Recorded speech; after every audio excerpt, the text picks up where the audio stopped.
that too. We have a smile right there.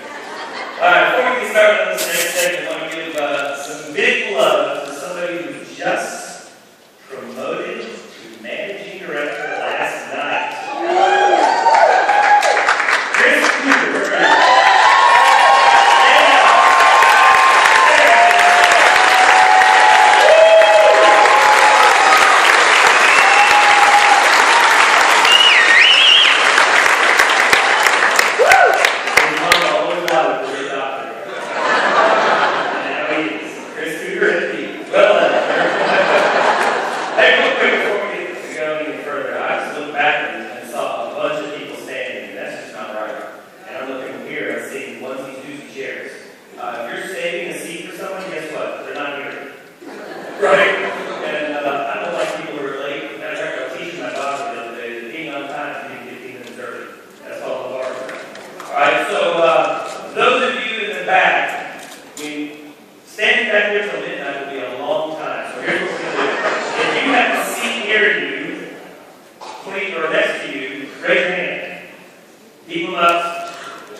$50 makes a lot. Well, if you're a company, your portfolio of business, you're selling retail at 8 cents, and all of a sudden you have to buy your whole portfolio at 50 cents, what happens to you? You're done. So, the good news is, it brought more awareness for us with our friends than ever. How many of you, just by showing hands, how many of you had someone who kind of gave you the high, like, get away from me, when you first mentioned them, and all of a sudden they got one of those bills, they called it, okay, you still do that, right? So it created more awareness. Now that's the really good news. And the better news is that, someone just hit that switch back there? Oh, back there. The good news is it created more awareness. Bad news is you got a bunch of silly consumer advocate groups running around saying deregulation doesn't work. Because people got that, whoever jacked the license couldn't stop anytime. So, the good news, bad news is it's created a lot of awareness. But for some of you who've been to multiple Ignite Academies, you've heard me say that I couldn't prove it to you. You just had to trust. I've said that the intangible that we offer our friends and family for being our customer is that we look out for them, not just today when we switch them over, but going forward. And didn't we come through for 99% of them? Let's say God associated was asleep. Corporate sending out emails and on team conference calls, everybody had been anywhere from late December to early January, we're shooting off flare guns saying, lock your customers in, lock them into a fixed rate, don't let them be on variable. And the stream didn't raise their rates as astronomical as all these others, but they still had to go up some because the market dictates what the pricing is. But you guys got to see how we get to take care of our customers. I hope you now have even more of an appreciation for what this business is and how our relationship works. You got that? Yeah. So if you've ever had someone unvariable, going forward you're unvariable, and there are some different circumstances where sometimes variable is a good thing. I will tell you that I always like to lock my customers in. But in Texas right now, while you guys have some really great rates right here in Texas, the market's a little different too, and our rates have gone up. I'm going to keep some of my renewal customers, people who are already a customer, I'm going to keep them on a month-to-month for about another 30, 60 days and see what happens. Normally I would never do that. So there are different times of the cycle. If something, now this is the old website. Our new website, remember, is going to come out sometime mid-April. That's the sites that we have. We're not going to have two different websites, by the way. You know how we have our United.biz sites as an Ignite associate, and then we have our MyStreamers.biz. They finally got back to making it less confusing. We're going to have an Ignite site, myignite.com, that everything we take care of there. Or there's the stream corporate website, the mystream.com. There won't be an additional one for us. But people who may be able to go in and renew their service or log in with variable. Guys, the only thing, any kind of positive, negative, whatever someone's perception is of a fixed rate, a lot of people don't like contracts, is they say, well, there's a termination fee if I decide not to stay. Well, not if somebody breaks the contract because they're moving to a new location, then stream waives ETF or a termination fee. So why wouldn't somebody lock into that piece of money that makes sense? So the only other question people have is, well, if I lock somebody in, what if the price goes up or down? Well, if the price goes up, you take care of things. You don't have to worry about that. When something's on a fixed rate, you don't have to be at the mercy of the marketplace. So that's a long story to tell you about what this next slide looks like. Last year, I had Greg Martin do this, and then in January, when things started going crazy, I called Greg Martin, who's the director of the Northeast Markets, and I said, G. Mark, will you put together a 24-month historical look at the incumbent monopolies in our Northeast markets? Now, I have all those, but I'm only going to show two of them today, but they're all very favorable to us, okay? So what you're looking at here, and it's going to be hard to see, but I'll walk you through it. Top right-hand corner, it says Pico. This is a look at Pico versus us, but I'll know just Pico, basically. The black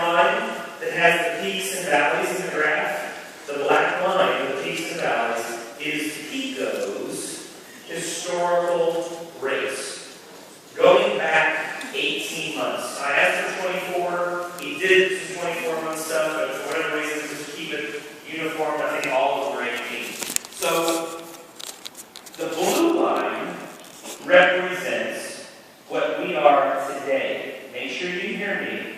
That is not our 24-month task. That's indicative of what our rate is today, literally going forward for 24 months.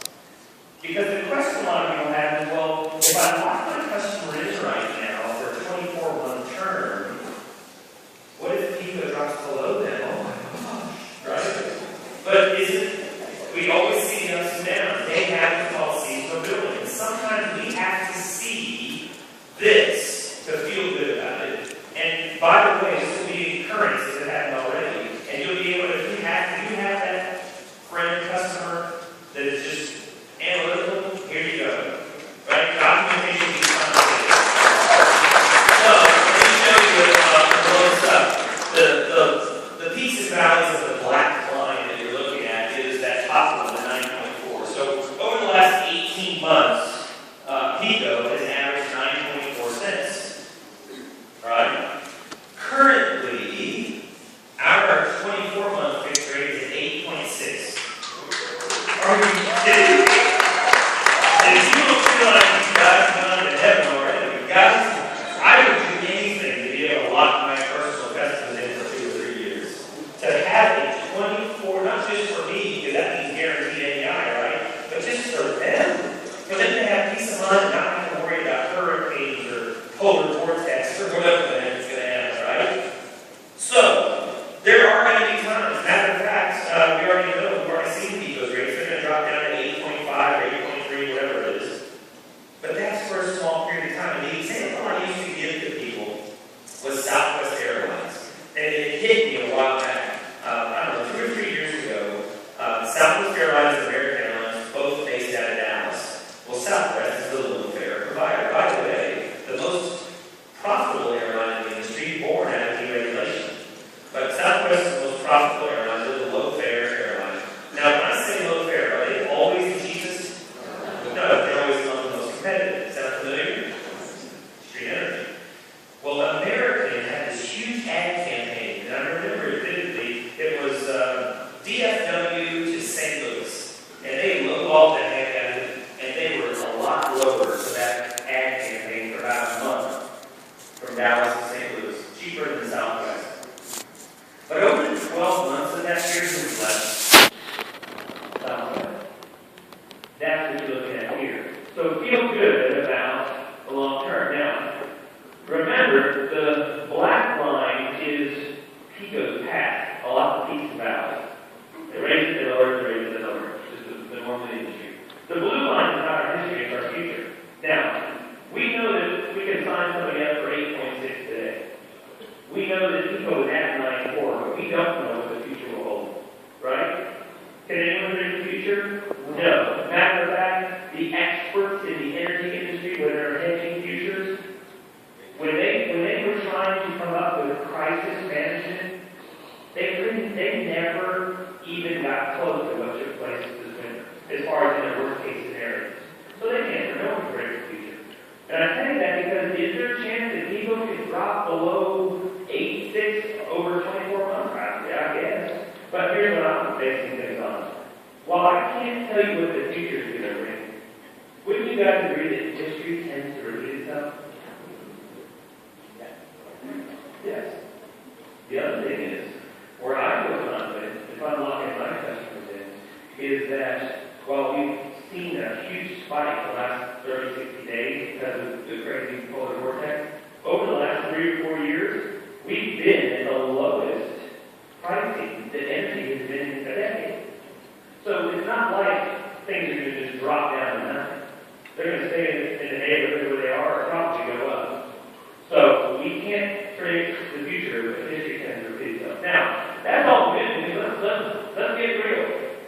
Because it's not always sunshiny, right? Sometimes you have to weather the storm. Well, here's the PPL market. And PPL, there are peaks and valleys, right? With the black line. The black line represents PPL over the last 18 months. So here's the numbers. PPL's average rate over the last 18 months, 8.1 cents. And over the last last 12 months, 8.3. Well, today, now things always change, today, our current rate there is 8.6. So if you live in PPL, you're thinking, do I take a look at the variable rate, see what that is, look at the 12-month rate, see what that is? Guys, a rate you hate is great. And here's the thing. I wouldn't tell teams to change you can't get customers into PPL market. Because it'll kill it, right? So what do I do with my friend? Now that doesn't mean that's what your friend's paying now. We're showing you a history. You're thinking, okay, I want to lock my customer in 8.6. Their rate might be more today. They'll feel good about their 8.6 versus what they're paying, right? I just wanted you to see the numbers of what they were because they're going to be equal balance. But the worst case scenario, if my friend is paying 8.3 and I have 8.6 to offer, you guys really know what that means? That's $86 on 1,000 kilowatts or $83. $3 per 1,000. Do you know that the average usage in the state of Pennsylvania is 700 kilowatts per home? Now, some of you live in bigger homes and it might be more. That's not street energy data, that's the Public Utilities Commission data. So, if it's only $3 on 1,000 kilowatts, it's going to be barely over $2 on 700 kilowatts. If that's the case, now, none of us got the business to pay our friends to be our customer. But I'm giving them a gift card or taking them to dinner and saying, I got the difference of $2 for $24 here. Here's a $25 gift card to wherever. Thanks for It's not always going to be there. This is where it is today. And one of the great things I like about this company, when I talked to Greg Martin yesterday, he said, Lucia, let's show them the good and the bad. We're transparent. That's one of our mantras, right? Be transparent. So just know that that doesn't mean your customers are going to be paying less than 8.6 today. You're just seeing where they've been, all right? And boy, I'm not going to role play all this. You guys should know this by now, but the key here on how we gather customers is relationship. Julie Bennett called me the other day and she said, right now we ask people to do us a small favor to be our customer. And I go, yeah. She goes, what's cool is now we can call our friends and go, hey, I'm calling you not to be able to do you a favor. Right? Because if you can daily get hit with those crazy rates, aren't they hearing about it on the news? And say, I'm going to be able to be your consultant going forward so you never have to worry about that. At the end of the day, that's just what people want, peace of mind. Oh, thank goodness, I don't want to chat and worry about it. So utilize that